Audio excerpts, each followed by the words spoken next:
लिपि की ये जो वर्ण सिखाने की जो क्लास है, ये लगभग अंतिम क्लास है। सारे वर्ण इसके अंदर पूरे हो जाएंगे। जो एक दो छूट जाएगा वो बाद में बता देंगे। कुछ वो मतलब तमिल लिपि के अंदर या पाली भाषा के अंदर वो शब्द नहीं होते, इसलिए हम उसको बाद में भी बता सकते हैं। लेकिन यहाँ वर्णों को बताने के बाद में ये क्लास हमारी यहाँ पर समाप्त हो जाएगी। इसके बाद जो अगली क्लासेस शुरू होंगी इसी क्रम में होंगी, टूटेगा नहीं, क्रम नहीं टूटेगा। और उसके बाद इन सारे वर्णों के ऊपर मात्राएं कैसे चढ़ाई जाती हैं वो हम आप लोगों को बताएंगे। तो आइए चलिए सीखते हैं दम लिपि का यह किस तरह से बनता है, किस तरह से बनाया जाता है। ठीक है, आप इस एंकर को बनाने का एक और तरीका लगा सकते हैं। यूं बनाया और फिर बाद में जाके इस तरह से कर दिया, इस तरह से भी बना सकते हैं। लेकिन मुझे जो सबसे आसान तरीका इसको बनाने का लगा कि वो ये लगा कि सीधी लाइन इसमें यूं खींचते हैं और इसको जरा सा यूं मोड़ देते हैं। जैसे ये लाइन इधर को मोड़ी उसी तरह से एक लाइन इधर को मोड़ी। तो ये पाली भाषा का तो सॉरी दम लिपि का ये है। और रे लिखने का तरीका अब आपको बता देते हैं। रे लिखने का तरीका है बिल्कुल सीधी लाइन खींची, बिल्कुल सीधी लाइन। ठीक है, ये दम लिपि का रे है। लेकिन इस रे को एक दूसरे तरीके से भी लिखा जा सकता है। वो दूसरा तरीका क्या है ये भी आप देख लीजिए। ये तरीका है जरा सी सीधी लाइन खींची और सांप की तरह से टेढ़ी मेढ़ी इसको किया, बिल्कुल ये कर दिया। तो ये भी दम लिपि का रे है। इन दोनों रे को आप पहचान लीजिए। आपको ये रे भी मिल सकता है, ये रे भी मिल सकता है। अब ले लिखने का तरीका, ले लिखने का तरीका बिल्कुल सीधी एक लाइन हम खींचेंगे।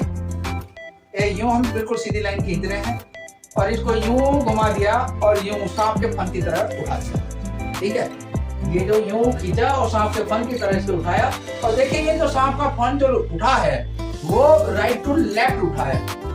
ये राइट में है और ये लेफ्ट की तरफ ये सांप का फन सा उठा है। तो इसको हम बोलते हैं ले, इस चीज का दम लिपि का। अब वह बनाने का तरीका बिल्कुल सीधी लाइन कीजिए और यूं एक गोल सा बना दीजिए। तो ये वह है।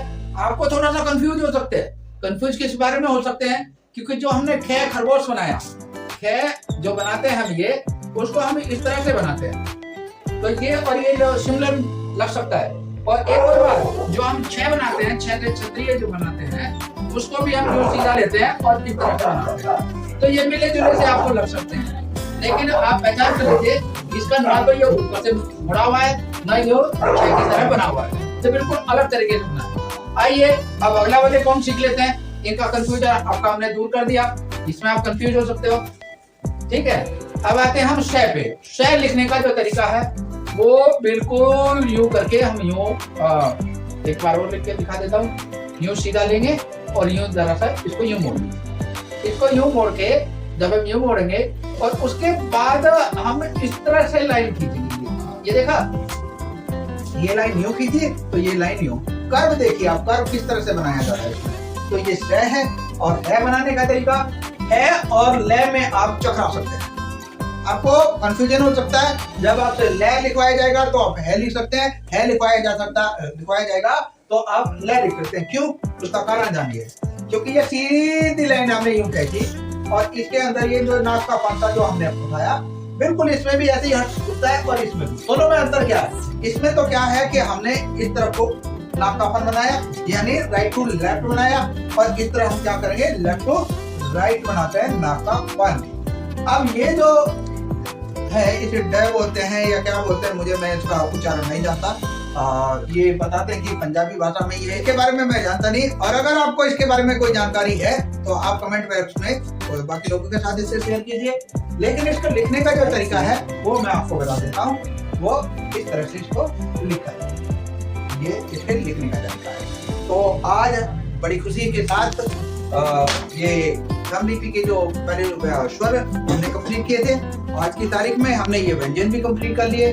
अब हमारी अगली तरक्की होनी चाहिए, यानी एक क्लास हमने स्वर की जब सीखी तो एक क्लास पास कर ली, आज हमने व्यंजन सीखी तो दूसरी क्लास पास कर ली। अब हम तीसरी क्लास के अंदर जाएंगे जहां हम वर्णों के ऊपर यानी स्वर और व्यंजनों का आपस में मिलान कराएंगे और जो व्यंजनों के ऊपर मात्रा कैसे लिखाई जाती है इसका परिचय देंगे। तो आइए अगली वीडियो का इंतजार कीजिए, बहुत जल्दी हम उसके साथ भी आपके सामने आ रहे हैं।